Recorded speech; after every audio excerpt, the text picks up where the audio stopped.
मी प्रथमतः आणि अंततः सांगतो, मी कोणताही देव नाही, चालता बोलता देव नाही. तुम्ही लोकांनी मला देव केलेला आहे. माझा डंका वाजतो, चांगला मार्ग द्यायचं, मार्गदर्शन करायचं, हे मी काम करत असतो. जे माझं सायकोलॉजीमध्ये डिग्री झालेलं आहे. हे हेडामकट आहे, तिथं लोटांगण घेतलं जातं. त्या निसर्गरम्य वातावरणात जर लोटांगण घेतलं तर त्याची सायंटिफिक वैज्ञानिक कारणं भरपूर आहेत. मी कोणताही चमत्कार करत नाही, मी कुठला भगवान नाही. वृद्ध लोक माझ्या पाया पडतात, लहान मुलं पाया पडतात, ती मला पाया पडून घेऊ वाटत नाही. आजपर्यंत कुठल्याही मठात जावा मी कुठला रुपया घेतलेला आहे काय? जे काय व्यवस्थापक आहे त्यांच्याकडे देतो, त्यांनीच वापरतात. आई वडिलांची सेवा मुलांनी करावी. अंधश्रद्धा म्हणजे आम्ही गंडादोरा, उतारा, धोपारा, बळी बकरा, होम यज्ञ, व्रत वैकल्य कोणालाही करायला सांगत नाही का? मग त्याला कोणच सोडणार नाही. परमेश्वर उग्रच आहे, निंदा करणारा चंदा फाडतो म्हणतात. पण कुठल्याही मंदिरात जावा, चर्चमध्ये जावा, विहारामध्ये जावा, मस्जिदमध्ये जावा, परमेश्वर सर्व एकच आहे. पण मलाच वेगळं वाटतं आणि वाईट वाटतं, बाबा माझ्यामुळे झालं नाही, पण सोनूदेवाच्या नावावर तुम्ही हे सगळं अंधश्रद्धा पसरवाला. नमस्कार, माय महाराष्ट्र न्यूज चॅनल मध्ये आपल्या सर्वांचे स्वागत आहे. आज आपण भक्तिगंगा या एपिसोड मध्ये श्री सिद्ध सोनूदेव यांची प्रत्यक्ष मुलाखत घेणार आहोत.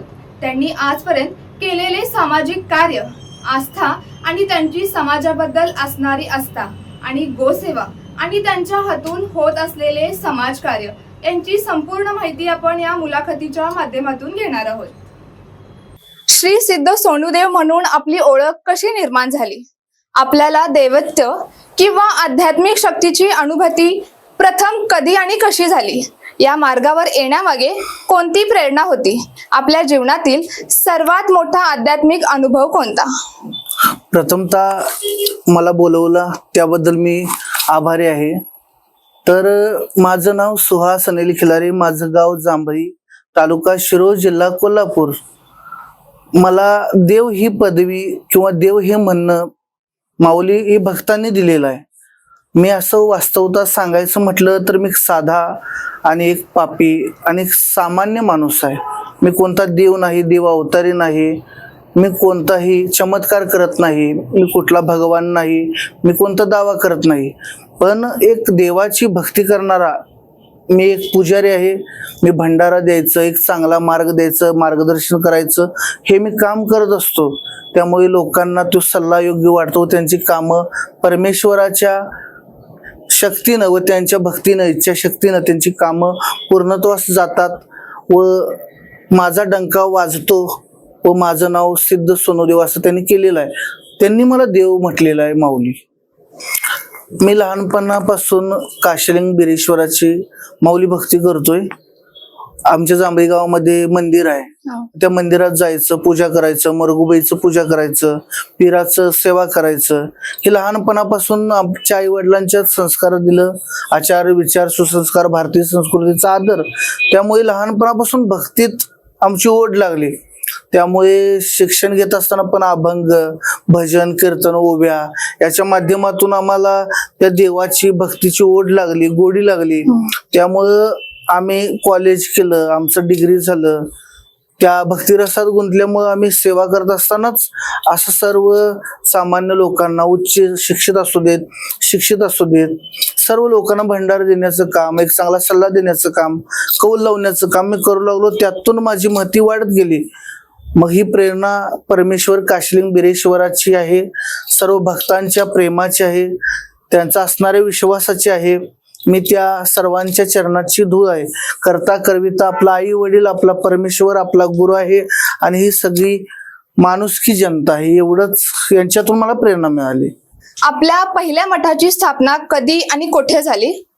आजपर्यंत एकूण किती मठ स्थापन झाले आहेत? आणि महाराष्ट्राबाहेर कोणत्या राज्यांमध्ये आपल्या मठाच्या शाखा आहेत? मठांच्या माध्यमातून कोणते धार्मिक आणि सामाजिक कार्य चालते? प्रथमतः जांभळीमध्ये पहिला मठ आहे. 2020 ला त्यांची स्थापना झाली. त्याच्या अगोदर बिरेश्वर मंदिरात अजूनही आम्ही पुजारी आहोत, तिथेही आमचा कार्यकाल चालतो. 2020 ला पहिल्या मठाची स्थापना झाली आणि आता 2026 चालू झाले आहे. त्या 2026 सालापर्यंत एक 15 संख्या झाली आहे मठांची. त्यात महाराष्ट्र, कर्नाटक, एक गुजरात मध्ये थोडा मठ आहे. असं सर्व राज्यात आमचं भक्त परिवार आहे. सर्व मठात सर्व जाती धर्माचे, सर्व संप्रदायाचे, सर्व पंथांचे लोक येतात. 18 पगड जाती, 12 बलुतेदार यांना एकत्र करून ह्यो एक भक्तीचा प्रवाह आम्ही भक्ती मार्गातून सांगतो. आई वडिलांची सेवा करा, आई वडिलांनी चांगलं मुलाबाळावर संस्कार करा, ह्यातून आमचा भक्ती मार्ग आहे. देव काय आपल्याला आणून देत नाही, त्यामुळे आपण कर्म केलं पाहिजे. आपली नीतिमत्ता सोपी आणि चांगली चोख पाहिजे, त्यातून परमेश्वर आपली कार्य करतो. असा आपला न गंडा, ना दोरा, ना उतारा, दुपारा, बैल बकरा, होम यज्ञ व्रत वैकल्य न करावं लागणार हा आमचा भक्ती मार्ग आहे. आम्ही असं काही सांगत नाही.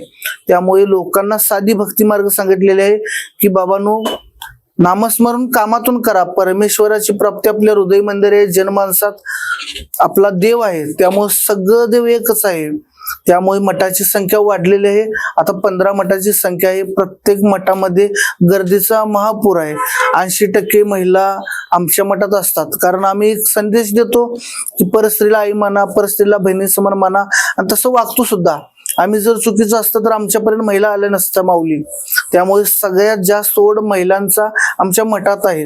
आता तुम्ही इंस्टाग्राम, युट्यूब, फेसबुकवर जर बघितला तर जास्तीत जास्त महिला दिसतात, पुरुष पण दिसतात. मग व्यसन मुक्तीचं कार्य आणि स्त्रीभ्रूण हत्येविरोधी कार्य, जटा निर्मूलनाचे कार्य आमच्या मठाद्वारे करतो. त्यामुळे ही मठांची संख्या असं वाढत गेलेली आहे आणि आमचं कार्य वाढत चाललेलं आहे. सर्व धर्मांना एकत्र घेऊन जाणारा, साधा भक्ती मार्ग सांगणारा, संतांचा विचार जपणारा आमचा भक्ती मार्ग आहे. त्यामुळे जास्त संख्या कमी कालावधीत झालेली आहे.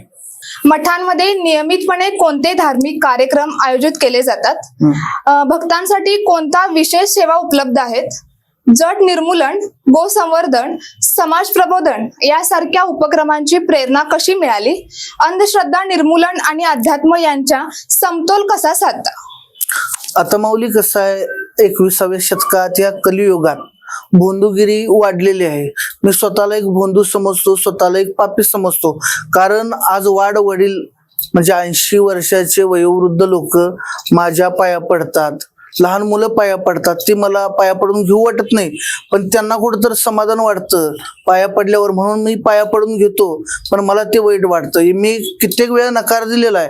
आम्ही चरण दर्शन बंद केलेलं आहे, मुख दर्शन बंद केलेलं आहे, पण लोक अक्षरशः रडत आहेत.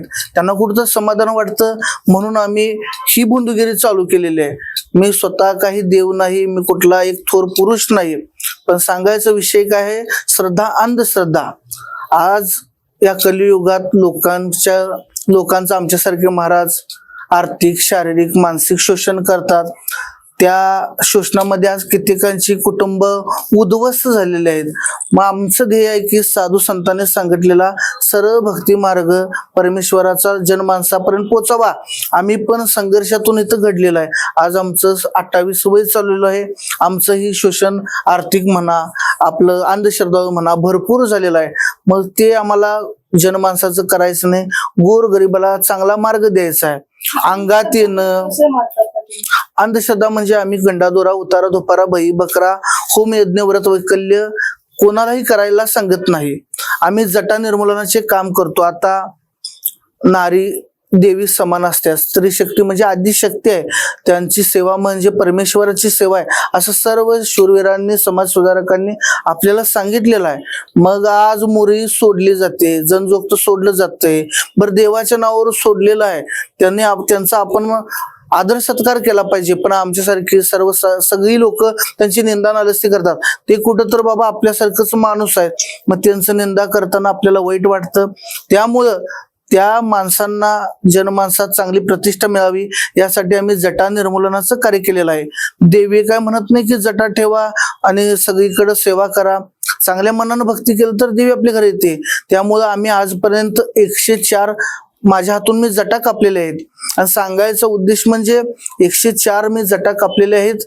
ही परमेश्वरानं दिलेली बुद्धी आणि 104 महिलांच्या जटा कापल्या असून एकाही महिलेला कोणतीही जीवितहानी झालेली नाही, शारीरिक हानी झालेली नाही.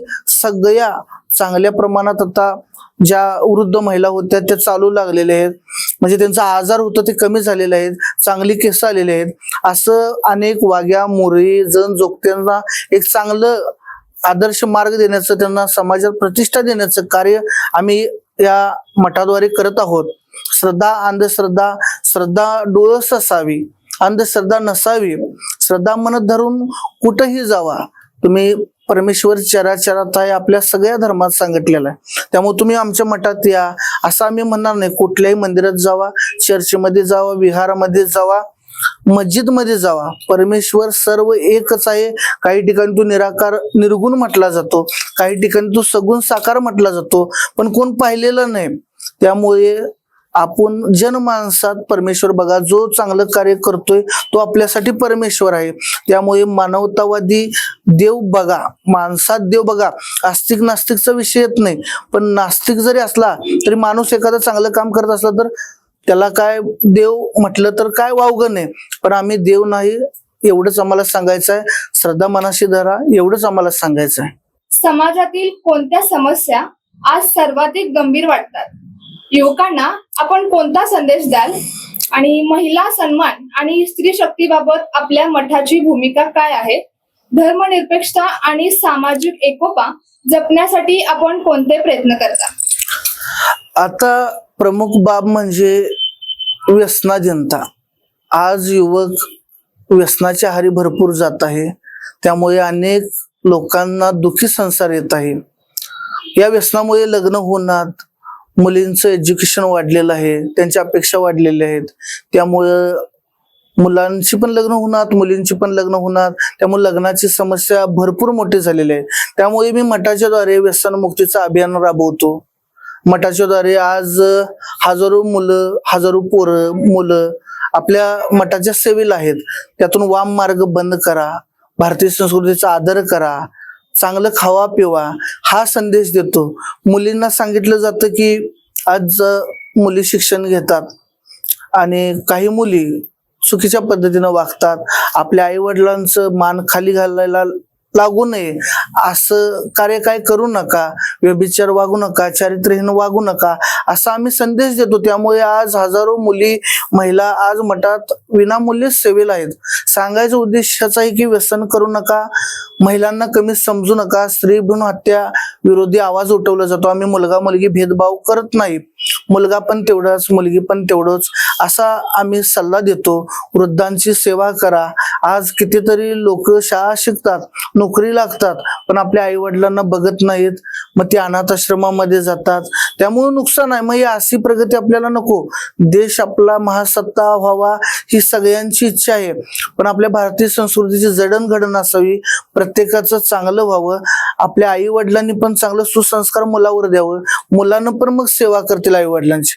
ह्यातून जर विषय घेतला तर असं समाजसेवा करण्याचाच आम्ही विडा उचललेला आहे.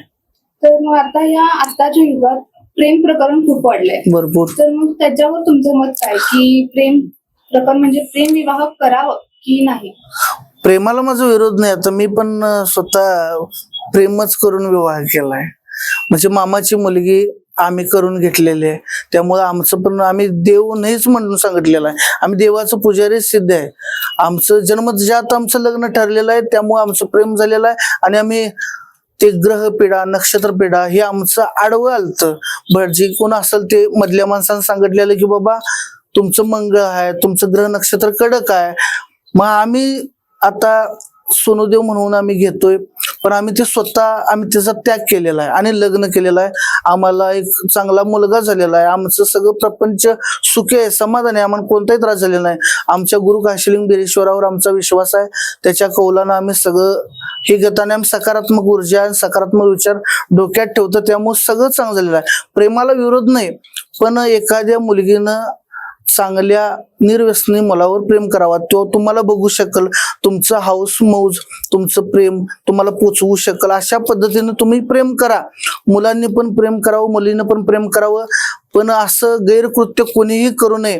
या माझ्या शब्दातून चांगला भाव घ्यावा. प्रत्येकाला प्रेम करा म्हणणार नाही, पण आपल्या आई वडिलांची मान खाली घालावी लागेल. असं कोणीही गैरकृत्य करू नये. ते जातभेद होतात की इतर जाती जातात पोरी त्याच्यावर. आता भारतीय संस्कृतीमध्ये अनेक जाती आता विभक्त झालेले आहेत. आता पहिला वेगळं होतं, आता वेगळं झालेलं आहे. त्यामुळं आता मुलीच मिळणार मुलंच मिळणार, त्यामुळे आता डिवायडेशन चालू आहे. त्यामुळे प्रत्येकानं आपला आचार विचार सगळ्यांचा विचार करून पाऊल जर टाकला तर एवढं जातीवाद करू नये, धर्मांधता करू नये, माणुसकीचा संदेश सगळ्यांना द्यायचा आहे. आज समाजात वाढत असलेल्या भोंदूबाबांच्या प्रकरणाकडे आपण कसे पाहता? श्रद्धा आणि अंधश्रद्धा यामधील फरक कसा ओळखावा? राज्यात चर्चेत असलेल्या विविध बाबांबाबत उदाहरणार्थ खराब प्रकरण आपले मत काय आहे? लोकांनी धार्मिक गुरु निवडताना कोणती काळजी घ्यावी? गुरु करताना आणि आपण महाराजाला विचारायला जात असताना आपण आपल्या बुद्धीचा वापर करावा. थोडं डोळ्यानं बघावं, कानानं ऐकावं, बुद्धीला तर्क लावावा. एक डोळं श्रद्धा ठेवून हे बाबा गुरु कोणत्या मापाचा आहे, त्याचा आचार विचार काय आहे, त्याची नजर काय आहे, त्याला विद्या काय आहे, असं सर्व गुण संपन्न असं कोण मिळणार नाही. शास्त्रीय पंडित असावा असं पण आपलं ध्येय नाही. पण गुरु हा आपला महाराजच असावा असं काय नाही माऊली. विषय काय, गुरु लहान असावा किंवा थोर असावा, तो आई वडील असावा, मित्र असावा, कोणीही असावा, पण एक चांगला दिशादर्शक, चांगला मार्गदाता असावा, आपल्याला अडचणीतनं काढणारा असावा. गुरु घट तर सगळं नीट होतं. आज कित्येक जणांचं गुरु जर चांगलं मार्गदर्शन असलं, संगत गुण चांगलं असलं तर सगळं व्यवस्थित झालेलं आहे. त्यामुळे गुरु समर्पण करताना असं काय डोळं झाकून करणार नाही. गुरु आज मला धन दे म्हणाल, गुरु आज मला मन दे म्हणाल, गुरु आज मला तन दे म्हणाल, तर असं काय आपल्या फॅमिलीचा विचार करा. गुरुची परीक्षा प्रथम तुम्ही घ्या, मग गुरु मार्ग करावा. एवढं सांगायचं. श्रद्धा अंधश्रद्धा हे काय जे भोंदूबाबांचं प्रकरण आहे, जर मी जरी चुकीचं असलो, कुठलं शोषण करत असलो तर मलाही शिक्षा व्हावी. आम्ही काय चुकीचं वागत असलो तर आम्हाला शिक्षा व्हावी. पण कोणत्याही महाराजानं लोकांना एक चुकीच्या वाटेनं नेऊ नये. आज आम्ही मठात दान येतं, त्याचं मी वैयक्तिक माझ्या फॅमिलीसाठी कोणताही खर्च आजपर्यंत मी केलेला नाही.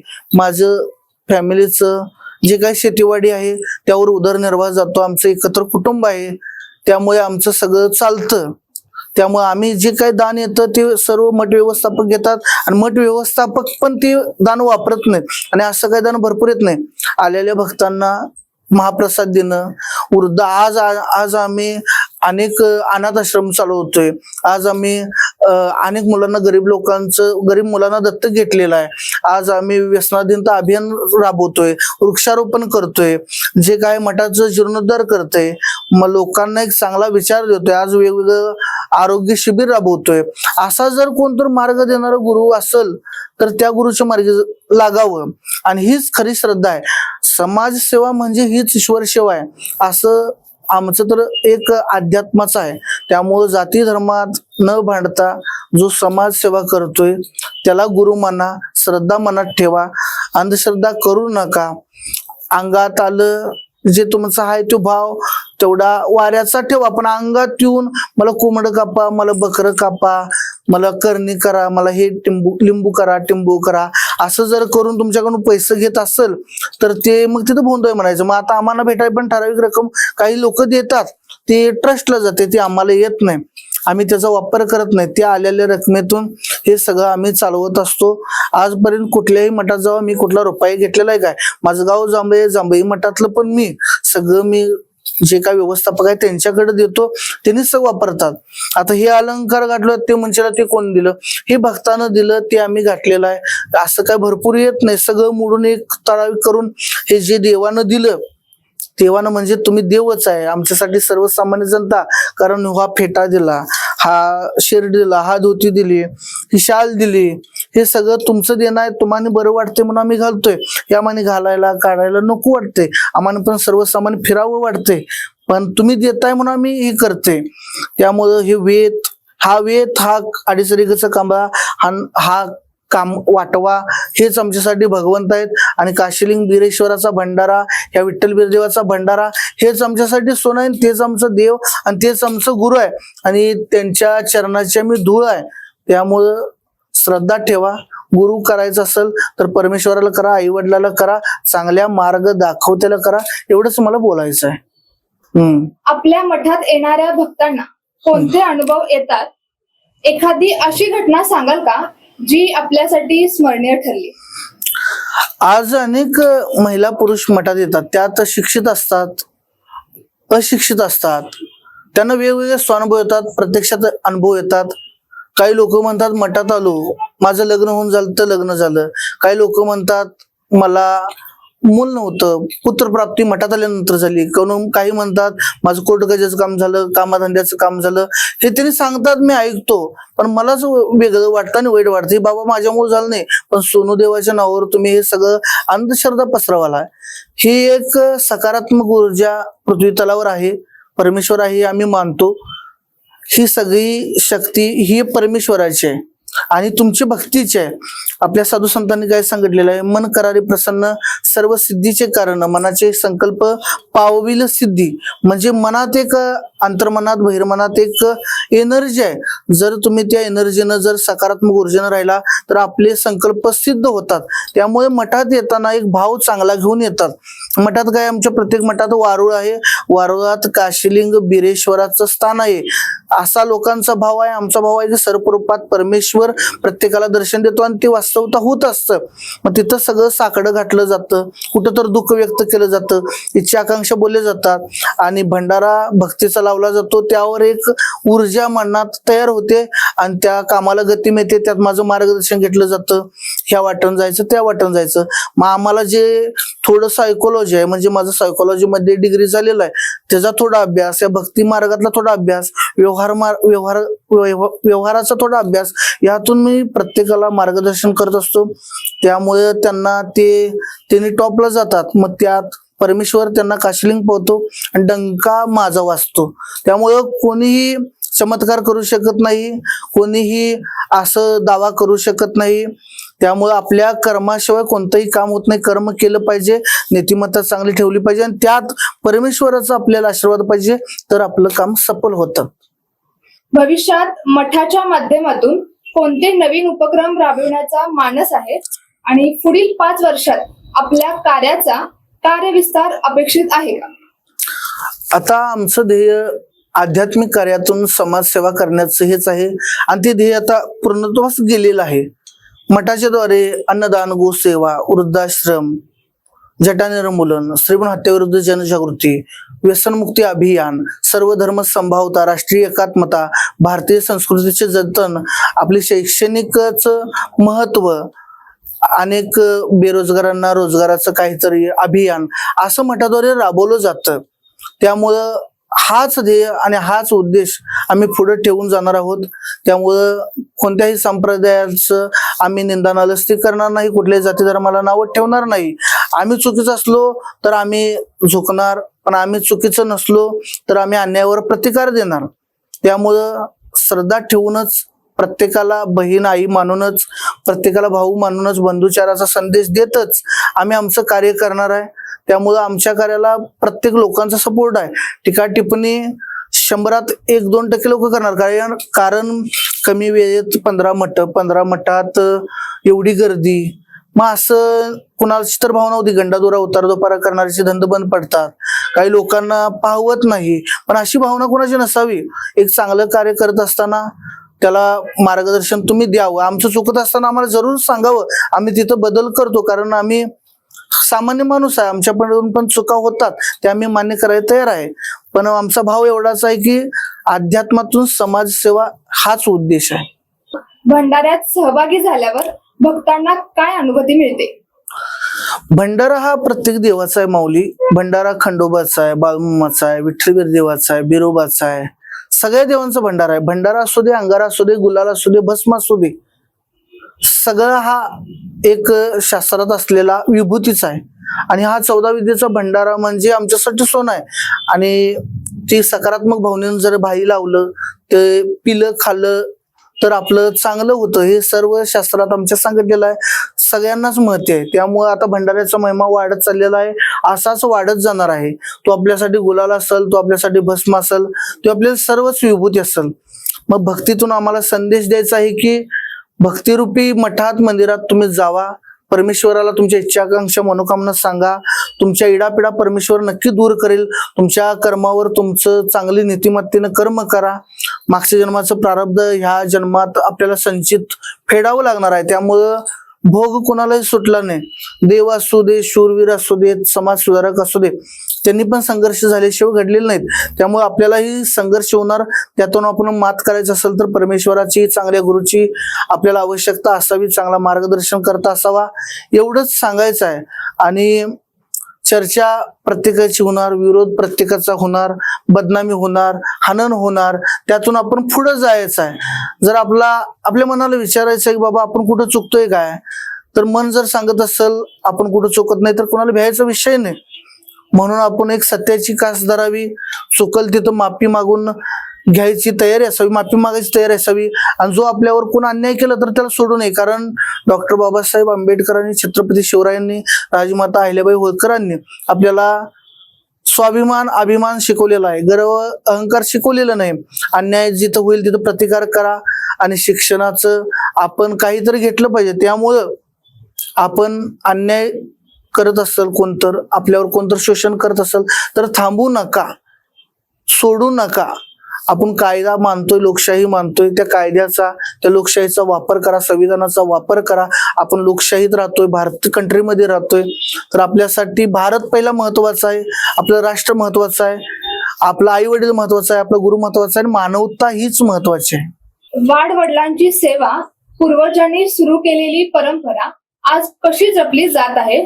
नव्या पिढीला काय संदेश द्याल?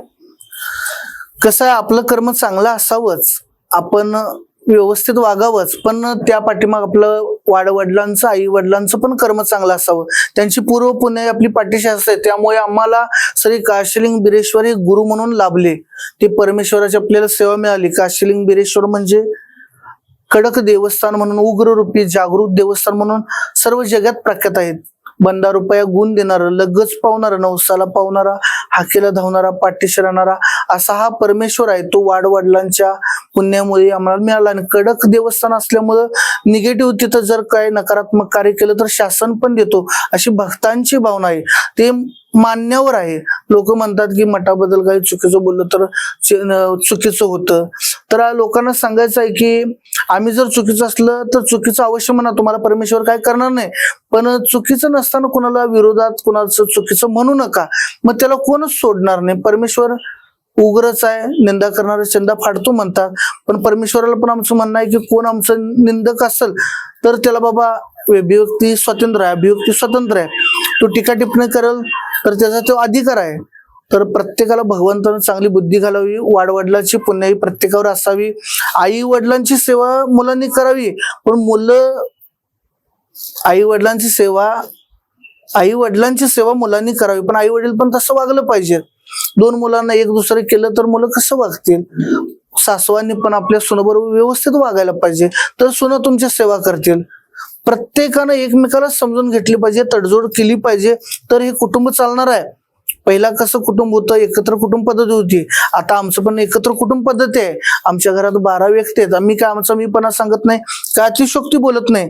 पण आमच्या आई वडिलांना चुलत्या चुलतीनं जसं चालवलंय तसं आम्ही चालवण्याचा प्रयत्न करायला पाहिजे. प्रत्येकाने एकमेकाला समजून घेतलं पाहिजे, तर पुंडलिक हा आपल्या आई वडिलांची सेवा करणार आहे. तर आई वडीलच चुकीचं असलं, वडीलच दारू पित असला आणि मुलगा त्याची सेवा करेल काय? मग हे विचार केला पाहिजे. सगळ्यांनी जर समजून घेतलं तर सगळं संसार सुखी झाल्याशिवाय राहणार नाही. खऱ्या भक्तीचा अर्थ काय? आजच्या तरुणांनी भक्तीकडे कसे पाहावे? गुरु म्हणजे आपलं सर्वस्व असतं. त्याला तन म्हणजे आपलं शरीरानं कुठलंही कार्य करावं, ह्याचा चांगला विचार घ्यावा. मन म्हणजे मनानं त्याला समर्पण करावं. धन म्हणजे तुम्ही कुठलीही समाजसेवा करावं. ह्या सामाजिक श्रेष्ठात कोण गुरु असलं त्या गुरुला तनमनधन अर्पण करावं. गुरुर ब्रह्मा, गुरुर विष्णू, गुरुर देव महेश्वरा, गुरुर साक्षात परब्रह्मा, तस्मै श्री गुरुवे नमः. म्हणजे गुरु हा ब्रह्मा आहे, गुरु हा विष्णू आहे, गुरु हा महेश आहे. यातून काय समजायचं? सगळं देव म्हणजे आपलं गुरु आहे. मग त्यात आई वडील असेल, मग आमचं गुरु आमचं आई वडील आहेत. आमचं काशीलिंग बिरेश्वर आहे. हा काशीलिंग बिरेश्वर म्हणजे सुरावंतीचा बाळ, अक्का मायवाचा बंधुराज, कामाबाईचा भरतार, सिद्ध महालिंगराया, सिद्ध सूर्यापशेद यांचा गुरुवर्य, हाच आमचा काशीलिंग बिरेश्वर भक्तांचा तारणार आहे. त्याचा भक्ती मार्ग सोपा आहे. भंडारा खाणं पिणं लावणं, चांगला भक्ती मार्ग करणं, तो आमच्यासाठी जीव की प्राण आहे. आणि या गुरुच्या चरणाच्या मी धुळे आहे. भक्तांना पावणारा हा काशीलिंग बिरदेव विठ्ठल बिरदेव आहे. तो पावतो आणि सोनूदेवाचा डंका वाजतो. त्यामुळं हे सगळं श्रेष्ठत्व आहे हे माझ्या गुरुचं आहे, या भंडाऱ्याच्या धन्याचं आहे, 52 बिरदाच्या मालकाचा आहे, तांब्या अग्नीच्या लोहाच्या देवाचा आहे. त्यामुळे गुरु आमच्यासाठी सर्वश्रेष्ठ आहे. तोच आमचा आई आहे, तोच आमचा वडील आहे आणि आई वडील म्हणजेच काशीलिंगेश्वर आहे आमच्यासाठी. संकट समयी देवाची कृपा लाभलेले काही अनुभव सांगाल का? भक्तांचे चमत्कारिक अनुभव कोणते? मी प्रथमतः आणि अंततः सांगतो, मी कोणताही देव नाही, चालता बोलता देव नाही. तुम्ही लोकांनी मला देव केलेला आहे. तुम्ही मला देवासारखं हे काय जडणघडण अलंकार घातलेला आहे. त्यामुळे तुम्हाला बघितलं की मला बघितलं की तुम्हाला समाधान वाटतंय. त्यामुळे चालता बोलता देव ही पदवी दिलेली आहे. लोकांनी मठात आल्यानंतर त्यांची कामं झाल्यानंतर माझ्या नावाचा डंका वाजलेला आहे. वास्तवतः ही सगळी कामं विठ्ठल बिरदेव, काशीलिंग बिरदेव करत असतो. मठात आल्यानंतर वारवात साकडं घातलं जातं, भंडारा घेऊन घरी गेलं जातं. हे हेडामकट आहे, तिथं लोटांगण घेतलं जातं. त्या निसर्गरम्य वातावरणात जर लोटांगण घेतलं तर त्याचे सायंटिफिक वैज्ञानिक कारण भरपूर आहेत. त्यामुळे पण त्यांना गुण येतो आणि देवावर असणाऱ्या भक्तीमुळे पण गुण येतो. त्यामुळं जे सांगायचं आहे ती सगळं परमेश्वराची लीला आहे. भक्तांची माझ्यावर असणारी भक्ती आहे. वाचवता मी कुठला तत्वज्ञानी नाही, मी एक सामान्य माणूस आहे. मला हे आता जगणं म्हणजे अवघड झाले. कुठं जरी जायचं असलं तर एक 14-15 माझे सेवेकरी माझ्या सोबत असतात. कारण कुठं जाईल तिथं मला लोक देव म्हणून पाया पडतात, हार तुरे घालतात. हे मला नको आहे. मला एक सामान्य माणूस म्हणून जगायचं आहे. तरी पण ही लोक सगळीकडे येणार, कारण मी त्यांना टाळू शकत नाही. मी अलंकार वगैरे काही ठराविकच घेतो. मी पैसा वगैरे स्वतःसाठी काही घेत नाही. मी पाया पडून घ्यायचं सर्व बंद केलं होतं, पण लोक रडायला लागली. त्यामुळे हे चालता बोलता पदवी दिलीत. कारण काही लोकांना बघितल्यानंतर गुण येतो. मला माझी ही कामं होतात, देवाला बघितलं माझं काम झालं, देवाचा हात गुण आहे म्हणतात, माझी वाचास्थिती आहे म्हणतात. असं म्हणजे लोकांना आलेला अनुभव आहे. मी असं कोणताही दावा आजपर्यंत केलेला नाही. मी स्वतःला देव म्हटलेलं नाही. मी वागतो तसा वागतो, म्हणजे मी घालतोय आणि मी देव दिसतोय. त्यामुळं अनेकदा पुन्हा सांगतो, हा नावल्या नगरबंद्या वेद 2.5 रेगेचा कांबळा, हा वेद वाटवा कांबळा हाच आमच्यासाठी देव आहे आणि माणुसकी हाच देव आहे, एवढंच सांगायचं. महाराष्ट्रातील जनतेसाठी आपला विशेष संदेश काय? अध्यात्म, समाजसेवा आणि मानवतेचा खरा अर्थ काय आहे? आपल्या भक्तांना आणि तरुण पिढीला आपण काय सांगू इच्छिता? मला सर्वांना सांगायचं आहे की कुणाचीही निंदा नालस्ती करू नका. प्रत्येकावर नावं जर ठेवत असला तर आपण कुठं आहोत आणि ती पुढची व्यक्ती कुठं आहोत याचा विचार करा. कुणावर अत्याचार, अन्याय, शोषण करू नका. एकदा जन्म माणसानं बघितलेला आहे. त्यामुळं आपण वारल्यानंतर, आपण गेल्यानंतर आपलं कोणतर 4 लोक चांगलं म्हटलं पाहिजेत, हा भाव ठेवा. प्रत्येकाला मदत करा. गर्व अहंकार जर केला, ऍटिट्यूड ठेवला तर तुम्हाला 4 लोक भीतील, पण नंतर तुम्हाला नावं ठेवतील. त्यामुळे जेवढा कमीपणा एक पाऊल मागे घेचला तेवढं तुम्ही पुढे जाणार आहे. वाघ शिकार करत असताना पाठीमागे जातोय, मग पुढे त्याची शिकार सफल होत असते. त्यामुळं मानवता हाच खरा धर्म आहे. मानवता मध्येच खरा परमेश्वर आहे, हे सगळ्या साधू संतांनी सांगितलेलं आहे. सगळ्या जाती धर्मात हेच माणुसकी सांगितलेले आहे. त्यामुळे सर्व जनतेला, सर्व भक्त परिवाराला एवढंच सांगायचं आहे की आपण माणुसकीनं राहा, नीतिमत्तेनं वागा आणि कोणावरही अन्याय करू नका आणि अन्याय केला तर त्याला सोडू नका. परमेश्वराची भक्ती करा, हाच मला संदेश द्यायचा आहे.